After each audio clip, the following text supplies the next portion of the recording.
তোমরা গান গাইতে পারো? আমি একজন লোকের কথা বলবো, সে একটা গান গাইতে পারত। তার নাম ছিল গুপি কাইন। তার বাবার নাম ছিল কানু কাইন। তার একটা মুদির দোকান ছিল। গুপি কিনা একটা গান গাইতে পারত, আর সে গ্রামের আর কেউ কিছু গাইতে পারত না। তাই তারা তাকে খাতির করে বলতো গুপি গাইন।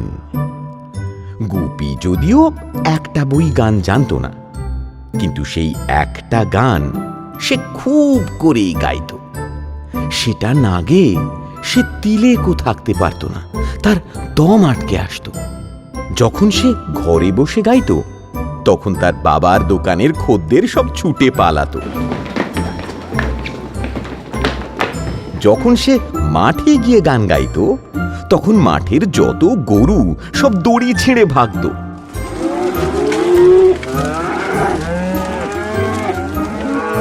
শেষে আর তার ভয়ে তার বাবার দোকানে খদ্দেরই আসে না। রাখালেরাও মাঠে গরু নিয়ে যেতে পারে না। তখন একদিন কানু কাইন তাকে এই বড় বাঁশ নিয়ে তাড়া করতে সে ছুটে মাঠে চলে গেল। সেখানে রাখালের দল লাঠি নিয়ে আসতে বনের ভিতরে গিয়ে খুব করে গলা ভাঁজতে লাগলো।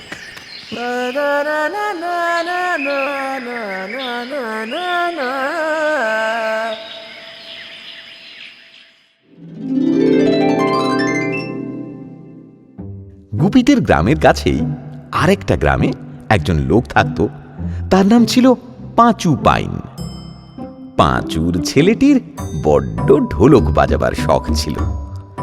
বাজাতে বাজাতে সে বিষম ঢুলতে থাকত, আর পা নাড়ত, আর চোখ পাকাতো, আর দাঁত খিঁচুতো, আর ভ্রুকুটি করত।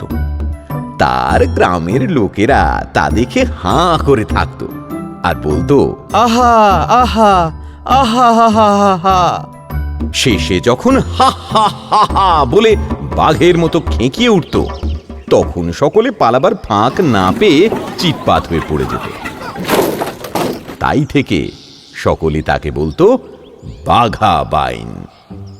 তার এই বাঘা নামই রটে গিয়েছিল। আসল নাম যে তার কি তা কেউ জানত না। বাঘা ঢোলক বাজাতো আর রোজ একটা করে ঢোলক ভাঙত। শেষে আর পাঁচু তার ঢোলকের পয়সা দিয়ে উঠতে পারে না। কিন্তু বাঘার বাজনা বন্ধ হবে তাও কি হয়? গ্রামের লোকেরা পাঁচুকে বলল, তুমি না পারো, না হয় আমরাই সকলে চাঁদা করে ঢোলকের পয়সাটা দিই। আমাদের গ্রামে এমন একটা ওস্তাদ হয়েছে, তার বাজনাটা বন্ধ হয়ে যাবে। শেষে ঠিক হলো যে গ্রামের সকলে চাঁদা করে বাঘাকে ঢোলক কিনে দেবে, আর সেই ঢোলকটি আর তার ছাউনি খুব মজবুত হবে, যাতে বাঘার হাতেও সেটা আর সহজে না ছেড়ে। সে যা ঢোলক হলো, তার মুখ হলো 3.5 হাত চওড়া, আর ছাউনি মোষের চামড়ার। বাঘা সেটা পেয়ে যার পর নাই খুশি হয়ে বললে, আমি দাঁড়িয়ে বাজাবো। তখন থেকে সে দাঁড়িয়ে দাঁড়িয়ে সেই ঢোলক লাঠি দিয়ে বাজায়।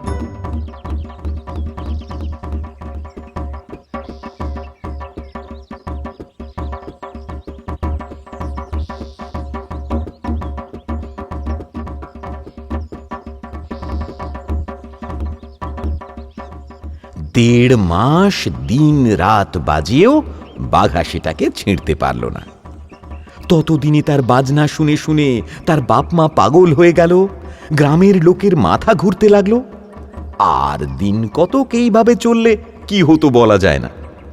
এর মধ্যে একদিন গ্রামের সকলে মিলে মোটা মোটা লাঠি নিয়ে এসে বাঘাকে বললে, লক্ষ্মী দাদা, তোমাকে 10 হাঁড়ি মিঠাই দিচ্ছি, অন্য কোথাও চলে যাও, নইলে আমরা সবাই পাগল হয়ে যাব। বাঘা আর কি করে? তখন কাজেই তাকে অন্য একটা গ্রামে যেতে হলো। সেখানে 2 দিন না থাকতে থাকতেই সেখানকার সকলে মিলে তাকে গ্রাম থেকে বার করে দিল। তারপর থেকে সে যেখানেই যায় সেখান থেকেই তাকে তাড়িয়ে দেয়। তখন সে করল কি, সারাদিন মাঠে মাঠে ঘুরে বেড়ায়, ক্ষুধার সময় তার নিজের গ্রামে গিয়ে ঢোলক বাজাতে থাকে। আর গ্রামের লোক তাড়াতাড়ি তাকে কিছু খাবার দিয়ে বিদায় করে বলে, বাঁচলাম।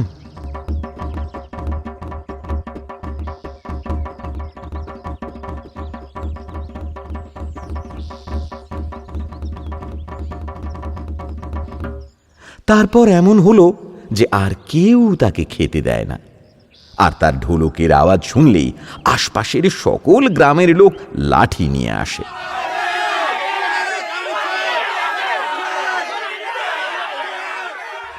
তখন বেচারা ভাবল, আর না, মূর্খদের কাছে থাকার চেয়ে বনে চলে যাওয়াই ভালো। না হয় বাঘে খাবে, তবুও আমার বাজনা চলবে। এই বলে বাঘা তার ঢোলকটিকে ঘাড়ে করে বনে চলে গেল।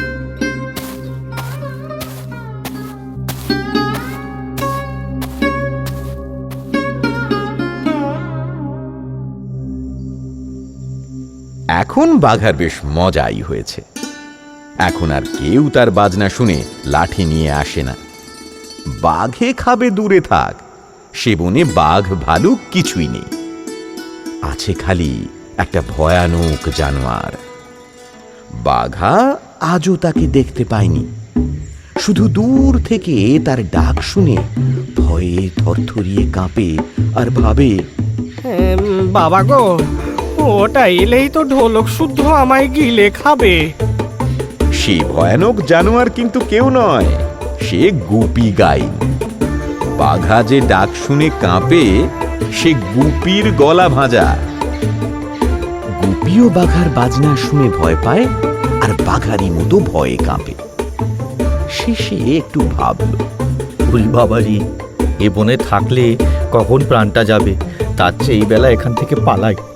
এই ভেবে গুপি চুপি চুপি বন থেকে বেরিয়ে পড়ল। বেরিয়েই দেখে আরেকটি লোকও এক বিশাল ঢোল মাথায় করে সেই বনের ভিতর থেকে আসছে। তাকে দেখেই ভারী আশ্চর্য হয়ে গুপি জিজ্ঞাসা করল, তুমি কে হে? বাঘা বললে, আমি বাঘা বাইন, তুমি কে? গুপি বললে, আমি গুপি গাইন। তুমি কোথায় যাচ্ছ? যেখানে জায়গা জোটে সেইখানেই যাচ্ছি। গ্রামের লোকগুলো গাধা, গান বাজনা বোঝে না, তাই ঢোলটি নিয়ে বনে চলে এসেছিলাম। তা ভাই, এখানে যে ভয়ঙ্কর জানোয়ারের ডাক শুনেছি, তার সামনে পড়লে আর প্রাণটি থাকবে না, তাই পালিয়ে যাচ্ছি।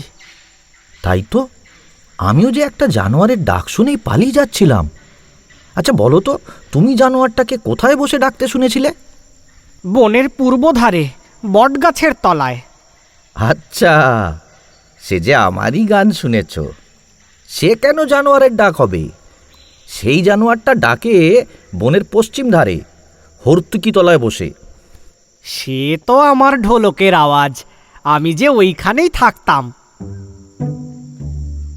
এতক্ষণে তারা বুঝতে পারল যে তারা তাদের নিজেদের গান আর বাজনা শুনেই ভয়ে পালিয়ে যাচ্ছিল।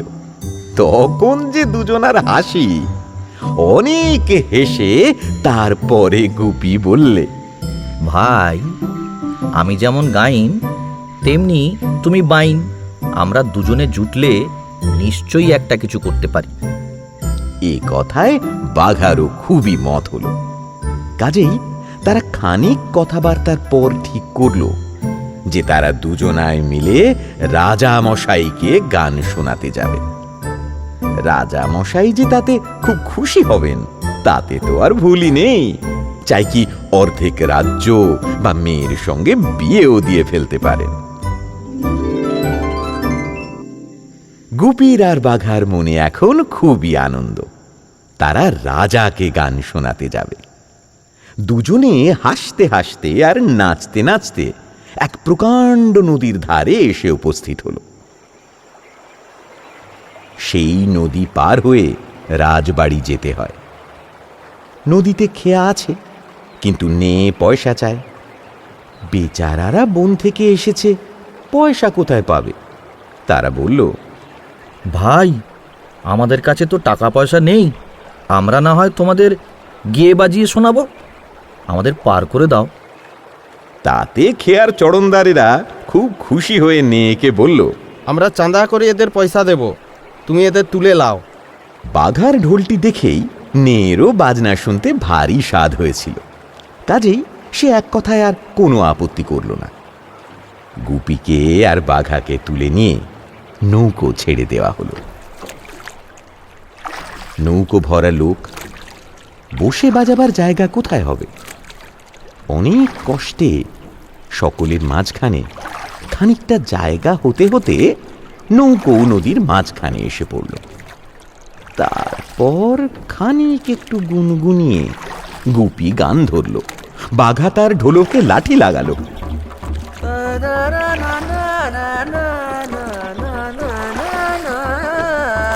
আর অমনি নৌকো শুদ্ধ সকল লোক বিষম চমকে গিয়ে গড়াগড়ি আর জড়াজড়ি করে দিল নৌকাখানাকে উল্টে।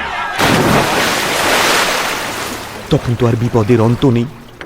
ভাগ্যিস বাঘার ঢোলকটি এত বড় ছিল, তাই আঁকড়ে ধরে দুজনার প্রাণ রক্ষা হলো। কিন্তু তাদের আর রাজবাড়ি যাওয়া ঘটল না। তারা সারাদিন সেই নদীর স্রোতে ভেসে শেষে সন্ধ্যাবেলায় এক ভীষণ বনের ভিতরে গিয়ে কুলে ঠেকল। সে বনে দিনের বেলায় গেলেই ভয়ে প্রাণ উড়ে যায়, রাত্রির তো আর কথাই নেই। তখন বাঘা বলল, গুপিদা, বড়ই তো বিপদ দেখছি, এখন কি করি বলো তো? করবো আর কি, আমি গাইবো, তুমি বাজাবে। নিতান্তই যখন বাঘে খাবে, তখন আমাদের বিদ্যেটা তাকে না দেখিয়ে ছাড়ি কেন?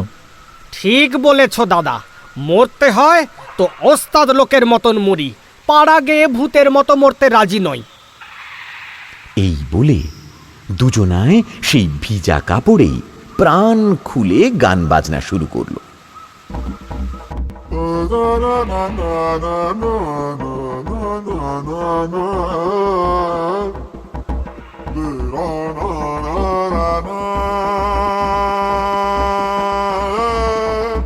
বাঘার ঢোলটি সেদিন কিনা ভিজা ছিল, তাইতে তার আওয়াজটি হয়েছিল যার পর নাই গম্ভীর।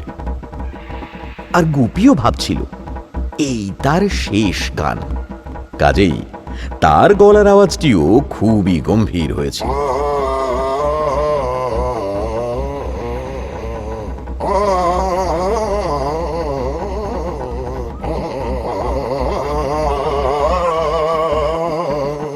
সে গান যে কি জমাট হয়েছিল সে আর কি বলবো। 1 ঘন্টা 2 ঘন্টা করে দুপুর রাত হয়ে গেল, তবু তাদের সে গান থামছেই না। এমন সময় তাদের দুজনারই মনে হলো যেন চারিদিকে একটা কি কাণ্ড হচ্ছে। ঝাপসা ঝাপসা কালো কালো এই বড় বড় কি যেন সব গাছের উপর থেকে উঁকি মারতে লেগেছে।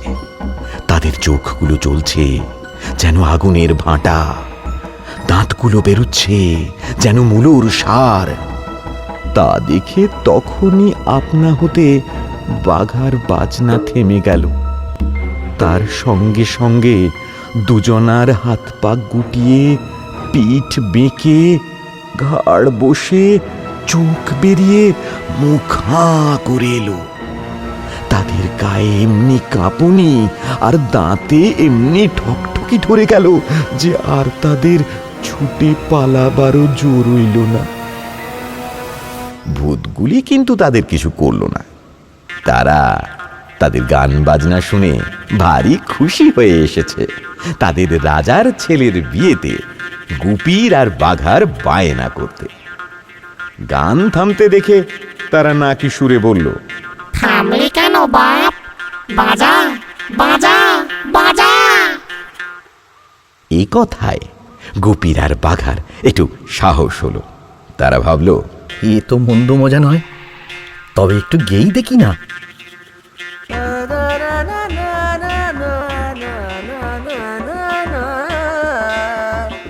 এই বলে যেই তারা আবার গান ধরেছে, অমনি ভূতেরা একজন দুজন করে গাছ থেকে নেমে এসে তাদের ঘিরে নাচতে লাগলো।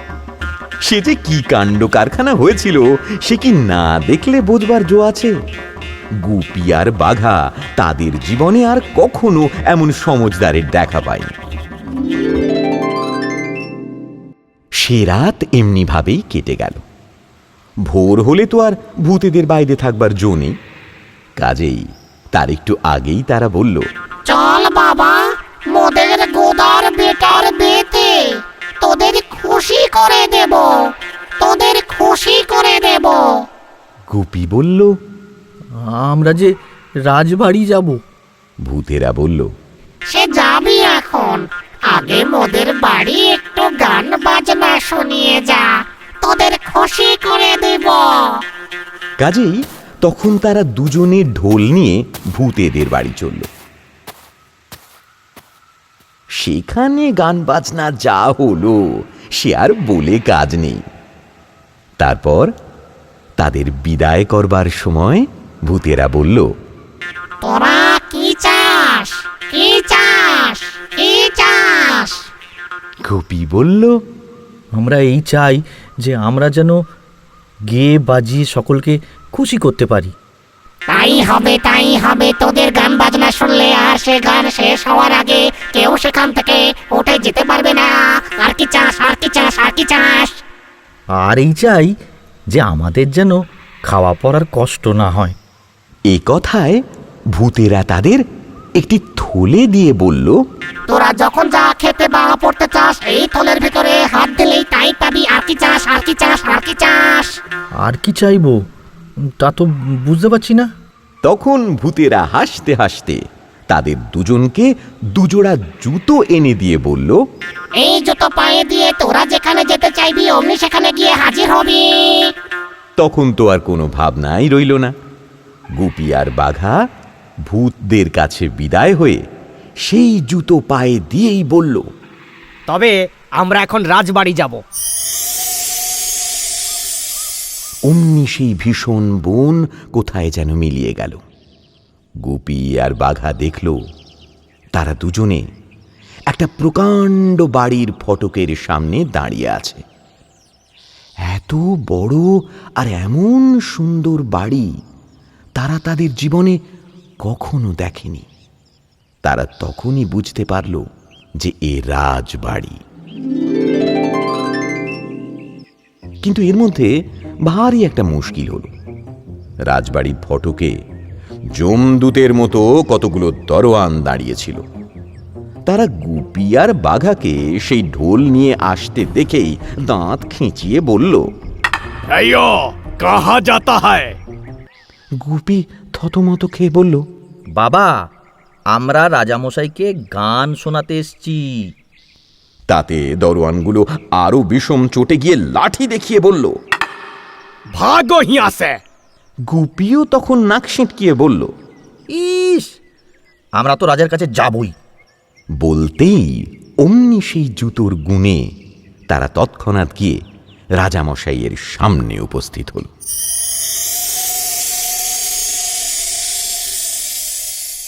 রাজবাড়ির অন্দরমহলে রাজামশাই ঘুমিয়ে আছেন। রানী তার মাথার কাছে বসে তাকে হাওয়া করছেন। এমন সময় কথা নেই বার্তা নেই, গুপি আর বাঘা সেই সর্বনেশে ঢোল নিয়ে হঠাৎ গিয়ে উপস্থিত হল। জুতোর এমনি গুণ, দরজা জানলা সব বন্ধ রয়েছে, তাতে তাদের একটুও আটকায়নি। কিন্তু আসবার বেলা আটকাক আর নাই আটকাক, আসবার পরে খুবই আটকালো। রানী তাদের দেখে বিষম ভয় পেয়ে এক চিৎকার দিয়ে তখনই অজ্ঞান হয়ে গেলেন। রাজামশাই লাফিয়ে উঠে পাগলের মতো ছুটাছুটি করতে লাগলেন। দারোয়ান, দারোয়ান, দারোয়ান! রাজবাড়িময় হুলুস্থুল পড়ে গেল। সিপাই শান্ত্রী সব খাঁড়া ঢাল নিয়ে ছুটে এলো। বেগতিক দেখে গুপি আর বাঘার মাথায় গোল লেগে গেল। তারা যদি তখন শুধু বলে যে আমরা এখান থেকে অমুক জায়গায় চলে যাব, তবেই তাদের জুতোর গুণে সকল ল্যাঠা চুকে যায়। কিন্তু সে কথা তাদের মনেই হলো না। তারা গেল ছুটে পালাতে, আর 2 পা যেতে না যেতে বেচারারা যে মারটা খেলো! জুতো, লাঠি, চাবুক, কিল, চড়, কানমলা কিছুই তাদের বাকি রইল না। শেষে রাজামশাই হুকুম দিলেন, বেটাদের নিয়ে 3 দিন হাজতে ফেলে রাখো, তারপর বিচার করে হয় এদের মাথা কাটবো, না হয় কুত্তা দিয়ে খাওয়াবো। হায় গুপি, হায় বাঘা! বেচারারা এসেছিল রাজাকে গান শুনিয়ে কতই বকশিস পাবে ভেবে, তার মধ্যে কি বিপদ! পেয়াদারা তাদের হাত বেঁধে মারতে মারতে একটা অন্ধকার ঘরে নিয়ে ফেলে রাখল।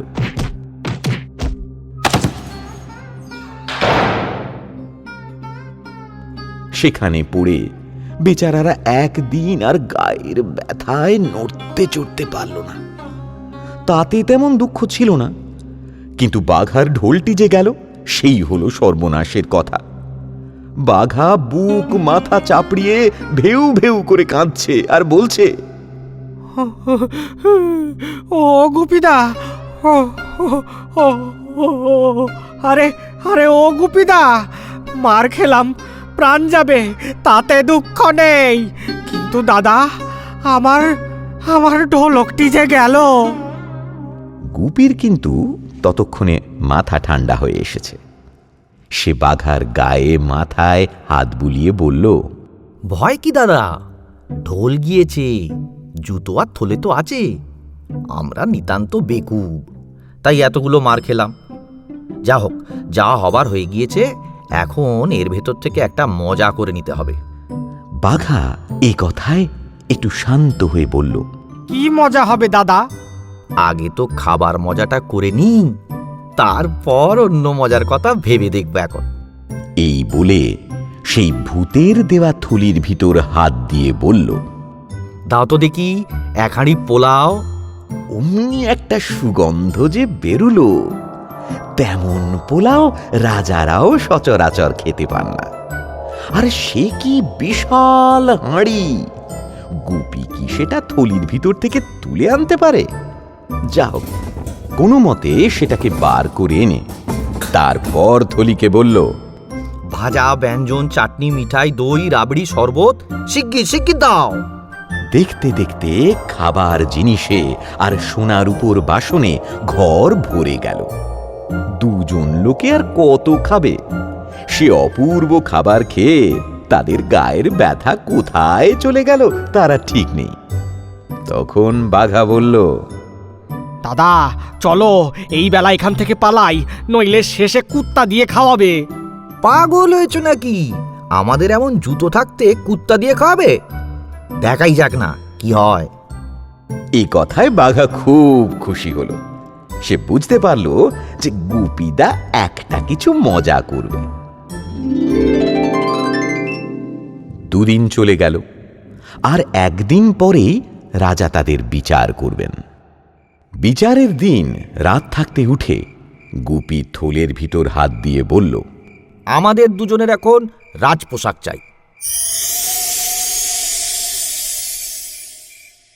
বলতেই তার ভিতর থেকে এমন সুন্দর পোশাক বেরুলো যে তেমন পোশাক কেউ তৈরি করতে পারে না। সেই পোশাক তারা দুজনে পরে তাদের পুরনো কাপড় আর বাসন কখানি পুঁটুলি বেঁধে নিয়ে জুতো পায়ে দিয়ে তারা বলল, এখন আমরা মাঠে হাওয়া খেতে যাব। অমনি দেখে রাজবাড়ির বাইরের প্রকাণ্ড মাঠে চলে এসেছে। সে মাঠের এক জায়গায় তাদের পুঁটুলিটি লুকিয়ে রেখে তারা বেড়াতে বেড়াতে এসে রাজবাড়ির সামনে উপস্থিত হল। দূর থেকে তাদের আসতে দেখেই রাজার লোক ছুটে গিয়ে তাকে খবর দিয়েছিল যে মহারাজ, 2 জন রাজা আসছেন। রাজাও তা শুনে তার ফটকের সামনে এসে দাঁড়িয়েছিলেন। বাঘা আর গুপি আসতেই তিনি তাদের যার পরনায় আদর দেখিয়ে বাড়ির ভিতর নিয়ে গেলেন। চমৎকার একটি ঘরে তাদের বাসা দেওয়া হলো। কত চাকর, বামুন, পেয়াদা, পাইক তাদের সেবাতে লেগে গেল, তার অন্ত নেই। তারপর গুপি আর বাঘা হাত পা ধুয়ে জলযোগ করে একটু ঠান্ডা হলেই রাজামশাই আবার তাদের খবর নিতে এলেন। তাদের পোশাক দেখে অবধি তিনি ভেবে নিয়েছেন যে না জানি এরা কত বড় রাজাই হবেন। তারপর শেষে যখন তিনি গুপিকে জিজ্ঞাসা করলেন, আপনারা কোন দেশের রাজা? তখন গুপি হাত জোড় করে তাকে বলল, মহারাজ, আমরা কি রাজা হতে পারি? আমরা আপনার চাকর। গুপি সত্য কথাই বলেছিল, কিন্তু রাজার তাতে বিশ্বাস হলো না। তিনি ভাবলেন, কি ভালো মানুষ, কেমন নরম হয়ে কথা বলে, যেমন বড় রাজা তেমনি ভদ্রলোকও দেখছি। তিনি তখন আর বিশেষ কিছু না বলে তাদের দুজনকে তার সভায় নিয়ে এলেন। সেখানে সেদিন সে দুটো লোকের বিচার হবে, 3 দিন আগে যারা গিয়ে তার শোবার ঘরে ঢুকেছিল। বিচারের সময় উপস্থিত আসামি দুটোকে আনতে পেয়াদা গিয়েছে, কিন্তু তাদের আর কোথায় পাবে? এই 3 দিন তাদের ঘরে তালা বন্ধ ছিল। সেই তালা খুলে দেখা হলো সেখানে কেউ নেই, খালি ঘর পড়ে আছে। তখন তো ভারী একটা ছুটোছুটি হাঁকাহাঁকি পড়ে গেল। দারোগা মশাই বিষম খেপে গিয়ে পেয়াদাগুলোকে বকতে লাগলেন। পেয়াদারা হাত জোড় করে বললে, হুজুর, আমাদের কোনো কসুর নেই, আমরা তালা দিয়ে রেখেছিলাম। তার উপর আবার আগাগোড়া দরজা সামনে দাঁড়িয়েছিলাম। ও দুটো তো মানুষ ছিল না, ও দুটো ছিল ভূত, নইলে এর ভেতর থেকে কি করে পালালো? এই কথায় সকলেরই বিশ্বাস হলো। রাজামশাইও প্রথমে দারোগার উপর রেগে গিয়ে তাকে কেটেই ফেলতে গিয়েছিলেন। শেষে ওই কথা শুনে বললেন, ঠিক, ও দুটো নিশ্চয়ই ভূত। আমার ঘরও তো বন্ধ ছিল, তার ভিতরে এত বড় ঢোল নিয়ে কি করে ঢুকেছিল? তা শুনে সকলেই বলল, হ্যাঁ হ্যাঁ, ঠিক ঠিক, ও দুটো ভূত। বলতে বলতেই তাদের শরীর শিউরে উঠল, গা বেয়ে ঘাম পড়তে লাগলো। তখন তারা বাঘার সেই ঢোলকটির কথা মনে করে বলল, মহারাজ, ভূতের ঢোল বড় সর্বনেশে জিনিস, ওটাকে কখনো আপনার ঘরে রাখবেন না, ওটাকে এখনই পুড়িয়ে ফেলুন। রাজামশাইও বললেন, বাপরে, ভূতের ঢোল ঘরে রাখবো? এক্ষুনি ওটাকে এনে পোড়াও। যেই এ কথা বলা অমনি বাঘা 2 হাতে চোখ ঢেকে হাউ হাউ হাউ হাউ করে কেঁদে গড়াগড়ি দিতে লাগলো।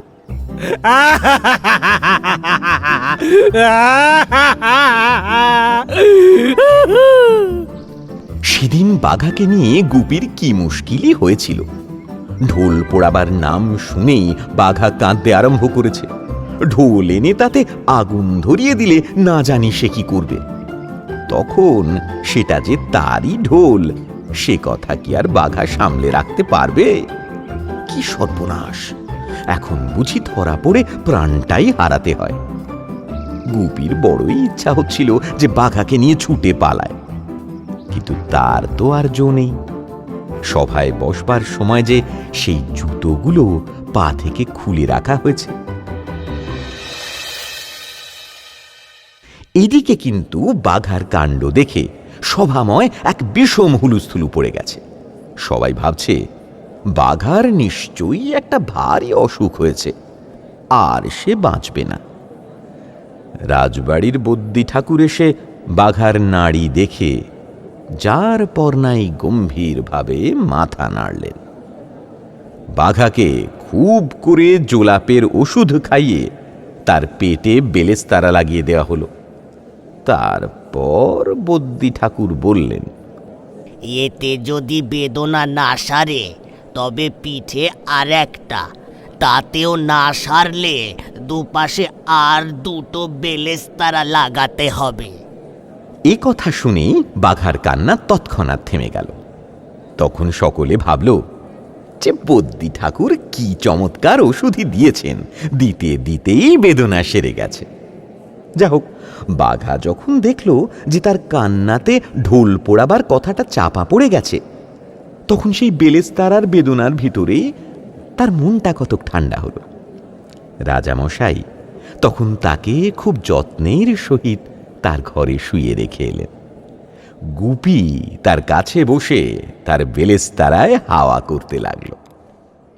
তারপর সকলে ঘর থেকে চলে গেলে গুপি বাঘাকে বলল, ছি ভাই, যেখানে সেখানে কি এমন করে কাঁদতে আছে? দেখো দেখি এখন কি মুশকিলটাই না হলো। আমি যদি না কাঁদতুম তাহলে তো এতক্ষণে আমার ঢোলকটি পুড়িয়ে শেষ করে দিত। এখন না হয় একটু জ্বলুনি সইতে হচ্ছে, কিন্তু আমার ঢোলকটা তো বেঁচে গেছে। বাঘা আর গুপি এমনি কথাবার্তা বলছে, এদিকে রাজামশাই সভায় ফিরে এলে দারোগামশাই তাঁর কানে কানে বললেন, মহারাজ, একটা কথা আছে, অনুমতি হয়তো বলি? কি কথা? মহারাজ, ওই যে লোকটা গড়াগড়ি দিয়ে কাঁদলো, সে আর তার সঙ্গের ওই লোকটা, সেই দুই ভূত, আমি তাদের চিনতে পেরেছি। তাই তো হে, আমারও একটু যেন সেই রকমই ঠেকছিল। তাহলে তো বড় মুশকিল দেখছি। বলো তো এখন কি করা যায়? তখন এই কথা নিয়ে সভার মধ্যে ভারী একটা কানাকানি শুরু হলো।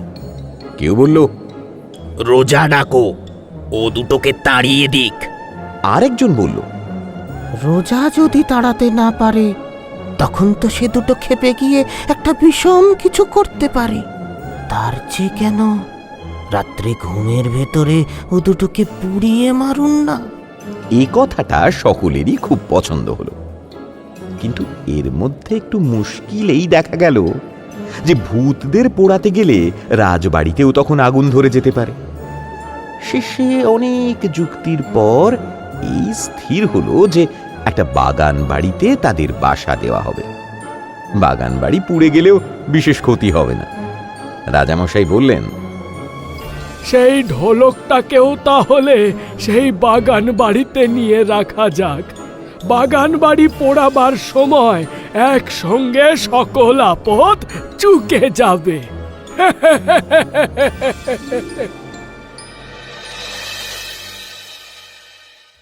বাগান বাড়ি যাবার কথা শুনে গুপি আর বাঘা খুব খুশি হলো। তারা তো জানে না যে এর ভিতর কি ভয়ানক ফন্দি রয়েছে। তারা খালি ভাবল যে বেশ আরামে নিরিবিলি থাকা যাবে, সঙ্গীত চর্চারও সুবিধা হতে পারে।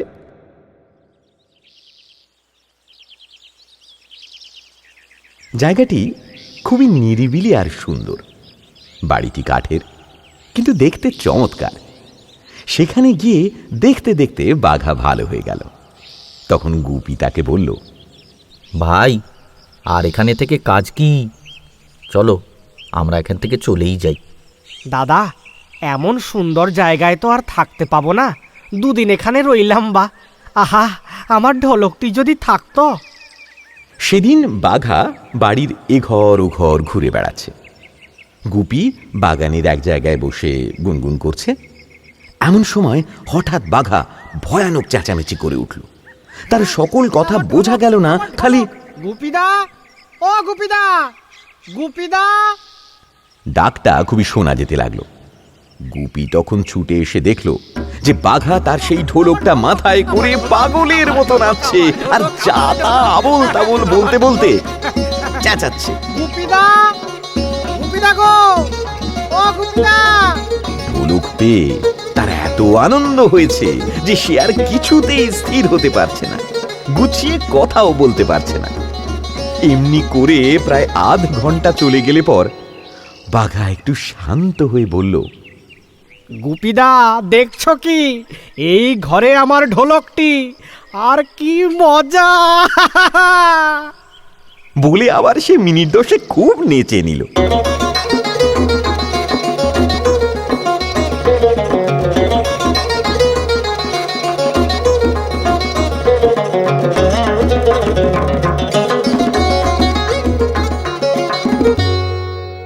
তারপর সে বলল, দাদা, এত দুঃখের পর ঢোলকটি পেয়েছি। একটা গান গাও, একটু বাজিয়ে নি। এখন নয় ভাই, এখন বড্ড খিদে পেয়েছে। খাওয়া দাওয়ার পর রাত্রে বারান্দায় বসে দুজন খুব করে গান বাজনা করা যাবে। রাজামশাই কিন্তু ঠিক করেছেন সেই রাত্রেই তাদের পুড়িয়ে মারবেন। দারোগার ওপর হুকুম হয়েছে যে সেদিন সন্ধ্যার সময় সেই বাগান বাড়িতে মস্ত ভোজের আয়োজন করতে হবে। দারোগা মশাই 50-60 জন লোক নিয়ে সেই ভোজে উপস্থিত থাকবেন। খাওয়া দাওয়ার পর গুপি আর বাঘা ঘুমিয়ে পড়লে তারা সকলে মিলে একসঙ্গে সেই কাঠের বাড়ির চারদিকে আগুন দিয়ে তাদের পালাবার পথ বন্ধ করবেন। সেদিনকার খাওয়া বেশ ভালো মতোই হলো। গুপি আর বাঘা ভাবল যে লোকজন চলে গেলেই তারা গান বাজনা আরম্ভ করবে। দারোগা মশাই ভাবলেন যে গুপি আর বাঘা ঘুমোলেই ঘরে আগুন দেবেন। তিনি তাদের ঘুম পাড়াবার জন্য বড়ই ব্যস্ত হয়ে উঠলেন। তার ভাব দেখে যখন স্পষ্টই বোঝা গেল যে তারা না ঘুমোলে তিনি সেখান থেকে যাবেন না, তখন গুপি বাঘাকে নিয়ে গিয়ে বিছানায় পড়ে নাক ডাকাতে লাগল।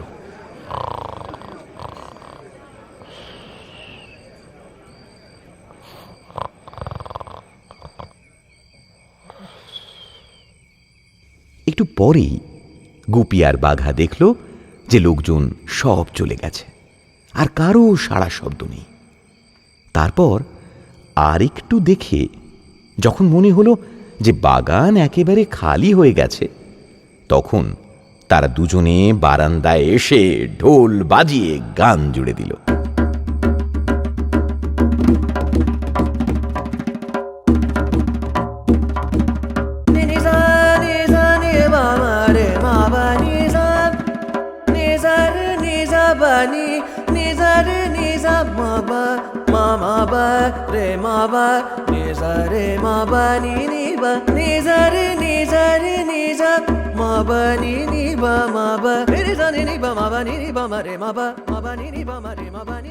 এদিকে দারোগা মশাই তার লোকদের বলে দিয়েছেন, তোরা প্রত্যেক দরজায় বেশ ভালো করে আগুন ধরাবি। খবরদার, আগুন ভালো করে না ধরলে চলে যাসনি যেন। তিনি নিজে গিয়েছেন সিঁড়িতে আগুন ধরাতে। আগুন বেশ ভালো মতোই ধরেছে, দারোগা মশাই ভাবছেন। এমন সময় বাঘার ঢোল বেজে উঠল। গুপিও গান ধরে দিল।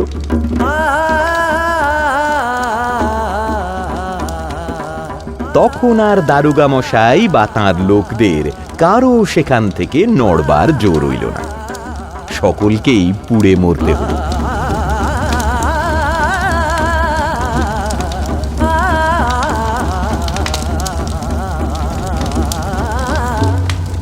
ততক্ষণে গুপি আর বাঘাও আগুন দেখতে পেয়ে তাদের জুতোর জোরে তাদের ঢোল আর থলেটি নিয়ে সেখান থেকে চম্পট দিল।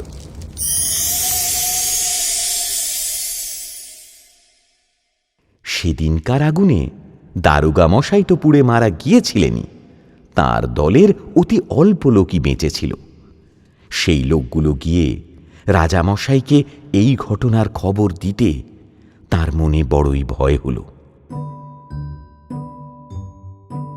পরদিন আর 2-4 জন লোক রাজসভায় এসে বলল তারা সেই আগুনের তামাশা দেখতে সেখানে গিয়েছিল।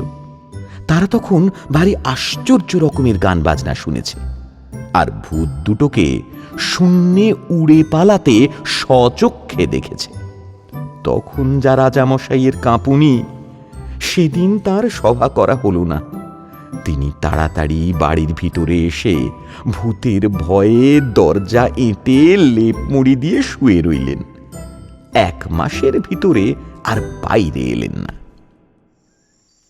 এদিকে গুপি আর বাঘা সেই আগুনের ভিতর থেকে পালিয়ে একেবারে তাদের বাড়ির কাছের সেই বনে এসে উপস্থিত হয়েছে, যেখানে প্রথমে তাদের দেখা হয়েছিল।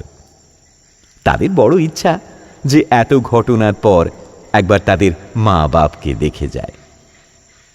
বনে এসেই বাঘা বলল, গুপিদা, এইখানেই না তোমায় আমায় দেখা হয়েছিল? হ্যাঁ, তবে এমন জায়গায় এসে কি একটু গান বাজনা না করে চলে যেতে আছে? ঠিক বলেছ ভাই। তবে আর দেরি কেন, এই বেলা আরম্ভ করে দাও। এই বলে তারা প্রাণ খুলে গান বাজনা করতে লাগলো।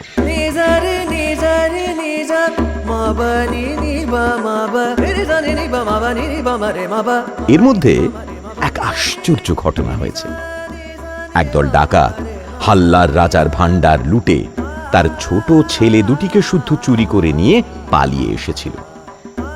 রাজা অনেক সৈন্য নিয়ে তাদের পিছু পিছু প্রাণপণে ছুটেও ধরতে পারছিলেন না। গুপি আর বাঘা যখন গান ধরেছে, ঠিক সেই সময় সেই ডাকাতগুলো সেই বনের ভিতর দিয়ে যাচ্ছে।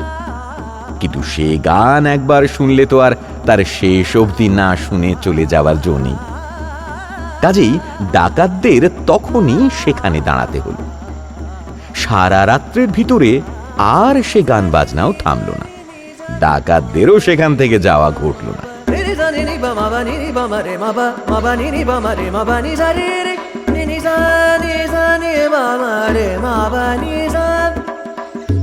সকালে হাল্লার রাজা এসে অতি সহজেই তাদের ধরে ফেললেন। তারপর যখন তিনি জানলেন যে গুপি আর বাঘার গানের গুণেই তিনি ডাকাত ধরতে পেরেছেন, তখন আর তাদের আদর দেখে কে। রাজকুমারেরাও বললেন, বাবা, এমন আশ্চর্য গান আর আগে কখনো শোনোনি, এদের সঙ্গে নিয়ে চলো। কাজেই রাজা গুপি আর বাঘাকে বললেন, তোমরা আমার সঙ্গে চলো, তোমাদের 500 টাকা করে মাইনে হলো। এ কথায় গুপি জোড় হাতে রাজামশাইকে নমস্কার করে বলল, মহারাজ, দয়া করে আমাদের দুদিনের ছুটি দিতে আজ্ঞা হোক। আমরা আমাদের বাবা মাকে দেখে তাদের অনুমতি নিয়ে আপনার রাজধানীতে গিয়ে উপস্থিত হব। আচ্ছা, এই 2 দিন আমরা এই বনেই বিশ্রাম করছি। তোমরা তোমাদের মা বাপকে দেখে 2 দিন পরে সেইখানেই আমাদের পাবে। গুপিকে তাড়িয়ে অবধি তার বাবা তার জন্য বড়ই দুঃখিত ছিল। কাজেই তাকে ফিরে আসতে দেখে তার বড় আনন্দ হলো। কিন্তু বাঘা বেচারার ভাগ্যে সে সুখ মেলেনি। তার মা বাপ এর কয়েকদিন আগেই মারা গিয়েছিল। গ্রামের লোকেরা তাকে ঢোল মাথায় করে আসতে দেখেই বলল, ওই যে সেই বাঘা বেটা আবার আমাদের হাড় জ্বালিয়ে মারবে, মার বেটাকে। বাঘা বিনয় করে বলল, আমি খালি আমার মা বাবাকে দেখতে এসেছি, 2 দিন থেকেই চলে যাব, বাজাবো টাজাবো না। সে কথা কি তারা শোনে? তারা দাঁত খিঁচিয়ে তার মা বাপের মৃত্যুর কথা বলে এই বড় লাঠি নিয়ে তাকে মারতে এলো। সে প্রাণপণে ছুটে পালাতে পালাতে ইট মেরে তার পা ভেঙে মাথা ফাটিয়ে রক্তারক্তি করে দিল।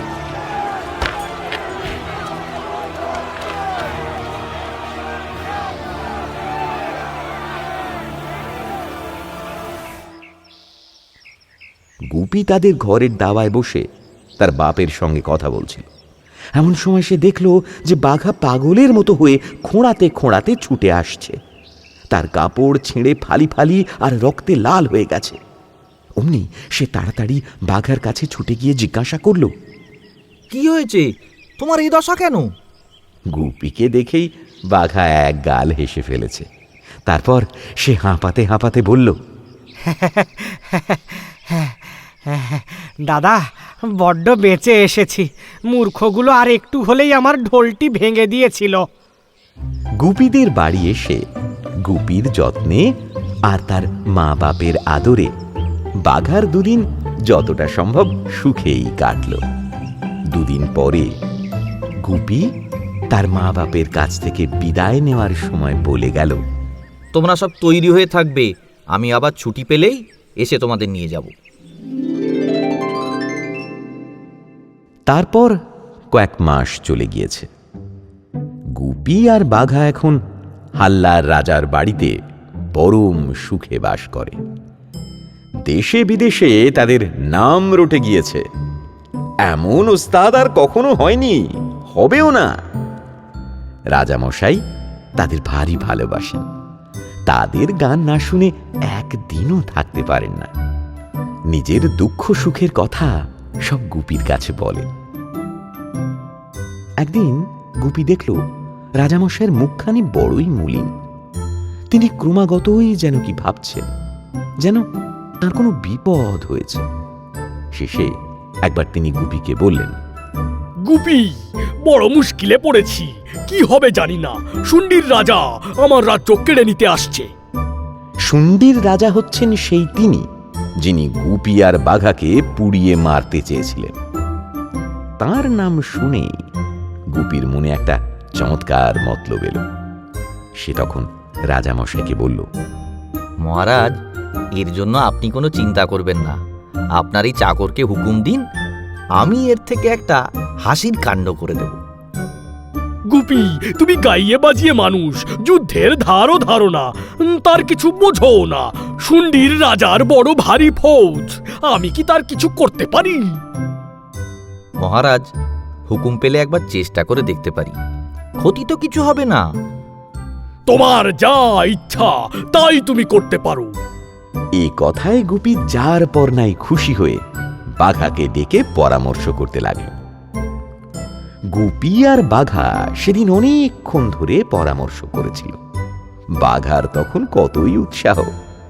দাদা, এবারে আমরা দুজনে মিলে একটা কিছু করবই করব।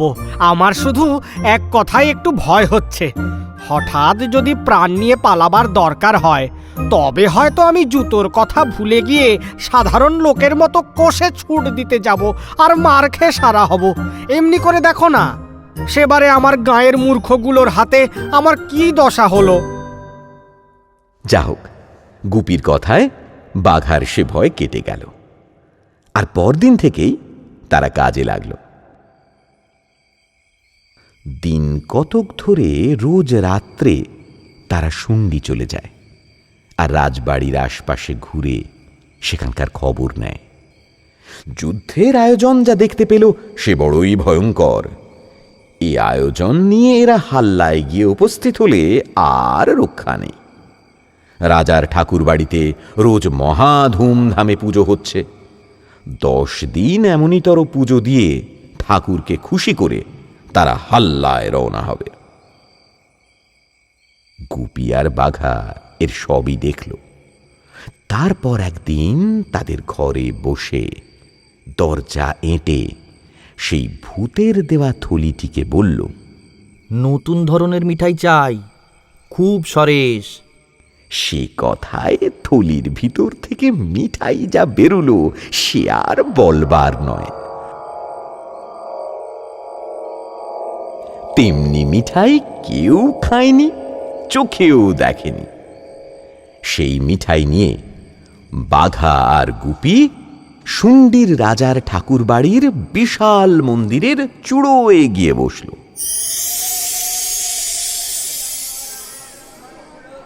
নিচে খুব পুজোর ধুম, ধূপধুনো, শঙ্খ ঘণ্টা, কোলাহলের সীমা নেই। আঙিনায় লোকে লোকারণ্য। সেই সব লোকের মাথার উপরে ঝড়াত করে মিঠাইগুলো ঢেলে দিয়ে বাঘা আর গুপি মন্দিরের চূড়ো আঁকড়ে বসে তামাশা দেখতে লাগল।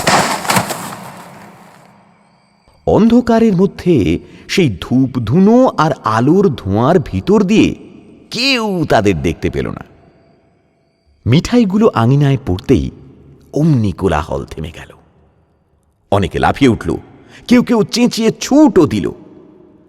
তারপর 2-4 জন সাহসী লোক কয়েকটা মিঠাই তুলে আলোর কাছে নিয়ে ভয়ে ভয়ে দেখতে লাগল। শেষে তাদের একজন চোখ বুজে তার একটু মুখে পুরে দিল। দিয়েই আর কথাবার্তা নেই, সে 2 হাতে আঙিনা থেকে মিঠাই তুলে খালি মুখে দিচ্ছে আর নাচছে আর আহ্লাদে চেঁচাচ্ছে। তখন সেই আঙিনা শুদ্ধ লোক মিঠাই খাওয়ার জন্য পাগলের মতো কাড়াকাড়ি আর কিচিরমিচির করতে লাগলো। এদিকে কয়েকজন ছুটে গিয়ে রাজামশাইকে বলেছে, মহারাজ, ঠাকুর আজ পুজোয় তুষ্ট হয়ে স্বর্গ থেকে প্রসাদ পাঠিয়ে দিয়েছেন। সে যে কি অপূর্ব প্রসাদ, সে কথা আমরা বলতেই পারছি না। সেই কথা শুনবা মাত্রই রাজামশাই প্রাণপণে কাছা গুঁজতে গুঁজতে ঊর্ধ্বশ্বাসে এসে ঠাকুর বাড়িতে উপস্থিত হলেন। কিন্তু হায়, ততক্ষণে সব প্রসাদ শেষ হয়ে গিয়েছিল। সমস্ত উঠোন ঝাঁট দিয়েও রাজা মশাইয়ের জন্য একটু প্রসাদের গুঁড়ো পাওয়া গেল না। তখন তিনি ভারী চটে গিয়ে বললেন, তোমাদের কি অন্যায়? পুজো করি আমি আর প্রসাদ খেয়ে শেষ করো তোমরা। হ্যাঁ, আমার জন্য একটু গুঁড়ো রাখো না, তোমাদের সকলকে ধরে শুলে চড়াবো। এই কথায় সকলে ভয়ে কাঁপতে কাঁপতে জোড়হাতে বলল, দোহাই মহারাজ, আপনার প্রসাদ কি আমরা খেয়ে শেষ করতে পারি? বাপরে, আমরা খেতে না খেতেই ঝাঁ করে কোনখান দিয়ে ফুরিয়ে গেল। আজ আমাদের প্রসাদগুলো আপনি মাফ করুন। কালকের যত প্রসাদ সব মহারাজ একাই খাবেন। আচ্ছা, তাই হবে, খবরদার মনে থাকে যেন।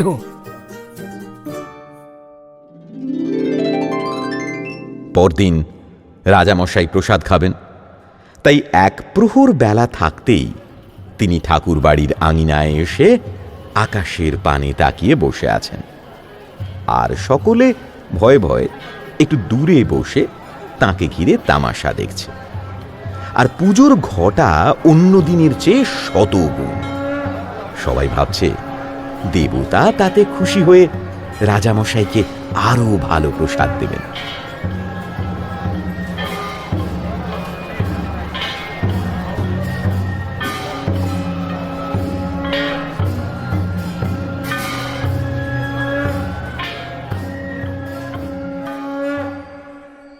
রাত দুপুরের সময় গুপি আর বাঘা আরো আশ্চর্য রকমের মিঠাই নিয়ে এসে মন্দিরের চূড়োয় বসল। আজ তাদের পরনে খুব জমকালো পোশাক, মাথায় মুকুট, গলায় হার, হাতে বালা, কানে কুণ্ডল। তারা দেবতা সেজে এসেছে। ধোঁয়ার জন্য কিছুই দেখা যাচ্ছে না, কিন্তু তবু রাজামশাই আকাশের পানে তাকিয়ে আছেন। এমন সময় গুপি আর বাঘা হাসতে হাসতে তাঁর উপরে সেই মিঠাইগুলো ফেলে দিল। তাতে রাজামশাই প্রথমে একটা চিৎকার দিয়ে 3 হাত লাফিয়ে উঠলেন। তারপর তাড়াতাড়ি সামলিয়ে নিয়ে 2 হাতে মিঠাই তুলে মুখে দিতে লাগলেন। আর ধেই ধেই করে নাচনটা যে নাচলেন,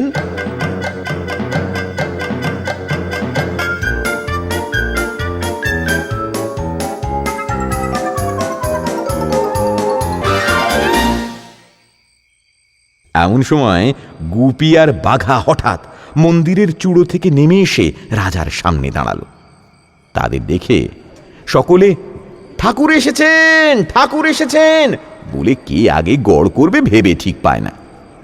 রাজা মশাই তো লম্বা হয়ে মাটিতে পড়েই রয়েছেন আর খালি মাথা ঠুকছেন।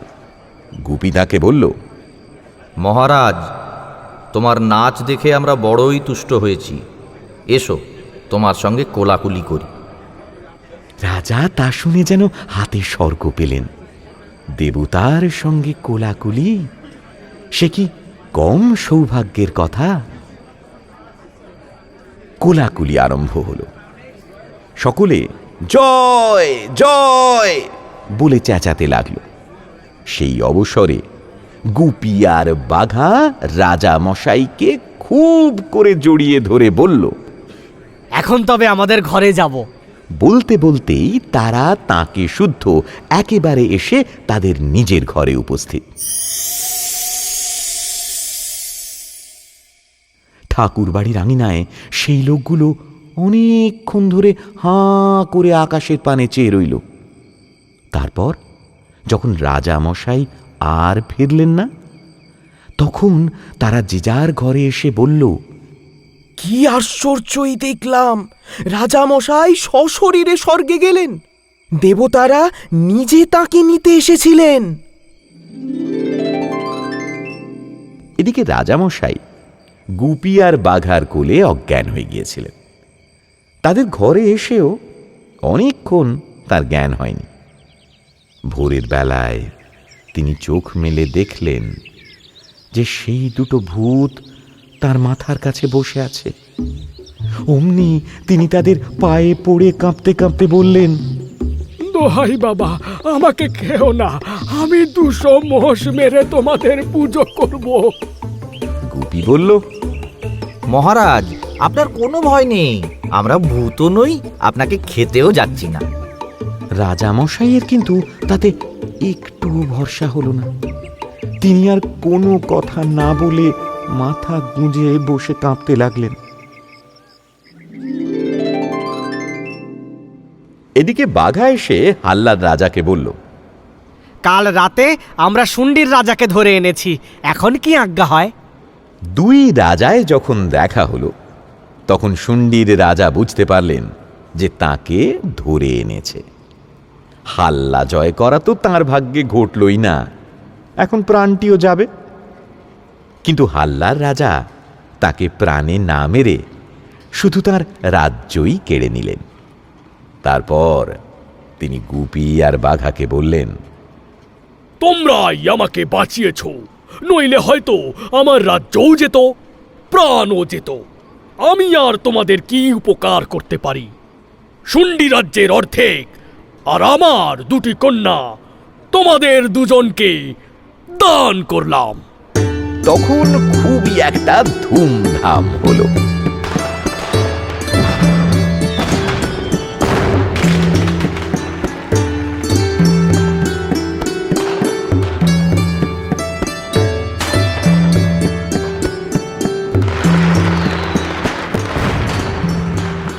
গুপি আর বাঘা হাল্লার রাজার জামাই হয়ে আর শুন্ডির অর্ধেক রাজ্য পেয়ে পরম আনন্দে সঙ্গীতের চর্চা করতে লাগলো।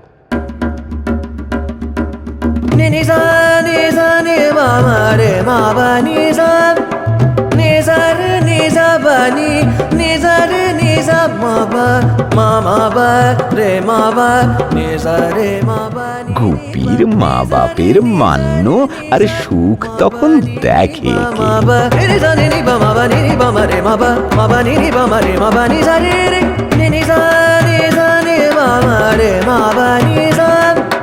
কেমন লাগলো আজকের গল্প? কমেন্ট করে জানাতে ভুলো না। আরো গল্পের জন্য চোখ রাখো আর আমার সঙ্গে থাকো গল্পে 12 মাস ইউটিউব চ্যানেলে।